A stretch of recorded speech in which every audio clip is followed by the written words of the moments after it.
Alright, it's time to complete the final repair on the bulldozer's C-frame. I machined 2 nylon liners that fit nice and snug in the worn holes. They're going to hold the boring bar in the correct position while I mount the bearings and bracket to bore. Just like the rest of the holes I've been repairing on the bulldozer, they are not supposed to be wearing parts. The pin is just housed in these holes and does not move or rotate. That's why it is not designed with any replaceable bushings.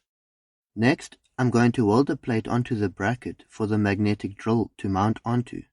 I do this by first magnetizing the plate onto the drill, then welding it on the bracket. I do it like this to ensure that the base plate is square with the boring bar. I then removed the liners from the worn holes and was ready to bore. I'm not boring all the way through the hole, I'm going to leave a shoulder. I went down with the magnetic drill until my cutting tool was on the top surface of the hole. I took a measurement of the magnetic drill in that position. It measured 136 millimeters. I needed to bore 40 millimeters down, so I need a reading of 96 millimeters. I took the first cut, then went in with the tool until it was against the shoulder.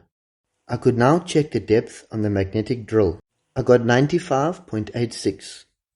I needed 96, but that was close enough for me. The next challenge was to bore the hole to a press fit size for a 45 mm hardened sleeve.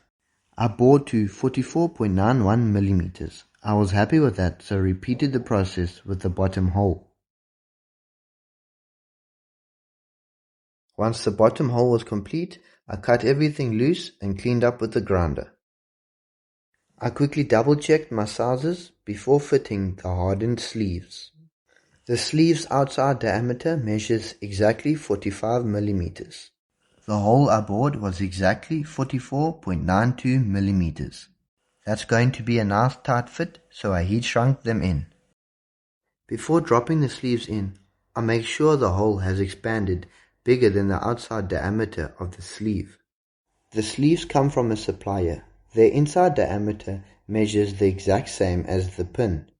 But because of the tight fit, the inside diameter shrinks. After a quick polish with some sandpaper, I got a nice, snug fit. As mentioned before, the pin does not move or rotate in these holes. So I'm going to leave it with this tap-in fit to reduce chances of future wear. And that's all the repairs on the bulldozer C-frame complete.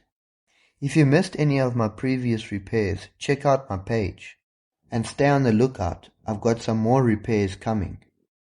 Thanks for watching, guys.